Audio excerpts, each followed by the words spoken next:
டேய் மச்சி, இன்னைக்கு காக்டெயில் இல்லைடா. விதவிதமான கலர்ஸ்ல வேற லெவல் டேஸ்ட்ல இன்னைக்கு ஒரு சம்பவம் இருக்கு. நீ வேணா பாரு. தத்துவம் என்ன சொல்லுகிறது என்றால், இங்க நான் ஒரு டீ குடிக்க கூட காசு இல்லாம இருக்கிறேன்டா. எல்லாரும் ஜாலியா இருக்கிறீங்க, நான் மட்டும் ஏன்டா இப்படி இருக்குன்னு தெரியலடா.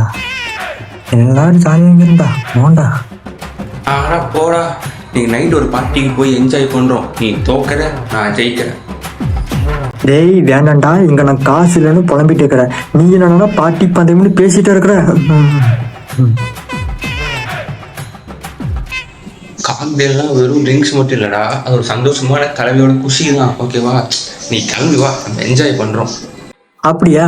சரி, அப்போ ஒரு 5 ஸ்டார் ஹோட்டல்ல எனக்காக ஒரு பெரிய விருந்த வை. நீ வரன்னு சொன்னா மட்டும் போதாது, பில்லையும் நீ தான் கட்டணும். மகா, நீ பந்தர சாக்கு எல்லாமே சரியாகுத. ஹாப்பி காக்டெயில் டே மச்சி. ஆனா ஒண்ணுடா, உன் மூஞ்சியை பார்த்தா மிக்ஸ் பண்ண காக்டெயில் மாதிரி தெரியல, பழைய கஞ்சி மாதிரி தான் இருக்குது. என்னடா சரி, இன்னொரு நாளைக்கு காக்டெயில் பத்தி பேசலாம். இங்க ஓகி மல்கோ.